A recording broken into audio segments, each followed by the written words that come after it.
নবী কয় আমি মুহাম্মদের সাথে জান্নাতে থাকবি। ব্যবসার সাথে সততা, আমলের মধ্যে সততা।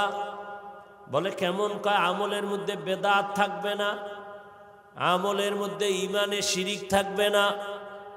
সব কথার একটাই জবাব, এই জমিনের মধ্যে একমাত্র সততার মানদণ্ডে, সততার মডেল হলেন এক ব্যক্তি, রহমাতুল্লিল আলামিন।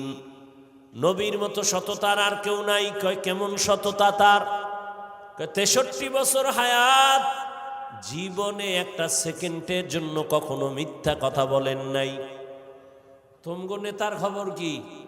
কয় সে মোবাইল ঘরে লইয়া কানে লইয়া মানুষের কয় আমি জমিনে নাই।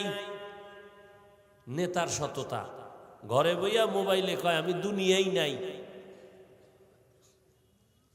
আছে না? এরা নেতা, এরা সব চান্দাবাজ আর ধান্দাবাজ। কি সত্য কথা স্বীকার করতে কষ্ট লাগে না? তোমরা যাদের পিছনে দৌড়াও সব স্বার্থপর, ধান্দাবাজ আর চান্দাবাজ। স্বার্থে আঘাত দিয়ে দেখো না অবস্থা কি হয়। শুধু দল থেকে নাম কাটবে না, সোনার বাংলার রাজনীতি হলো কল্লা কাটে। কি কাটে? কল্লা কাটে। এই হলো রাজনীতি। ওই যে চান্দাবাজ আর ধান্দাবাজ। এজন্য আমি চ্যালেঞ্জ দিয়ে বলি, এই জাতির জন্য একমাত্র নিঃস্বার্থ আপন বন্ধু ওলামায়ে কেরাম। এই জাতিকে নিয়ে ওলামায়ে কেরাম যেই পরিমাণ ভাবেন, চিন্তা করেন, আর কেউ করে না। যত লোক দেখেন, আমি বিস্তারিত বলতে পারতেছি না, সবাই ভাবে নিজের চেয়ার নিয়ে। কথা কয় না?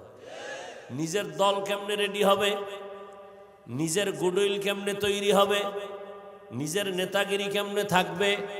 কিন্তু ওলামায়ে কেরাম স্ত্রীরও চিন্তা করে না, মাইয়া ফোলার চিন্তা করে না।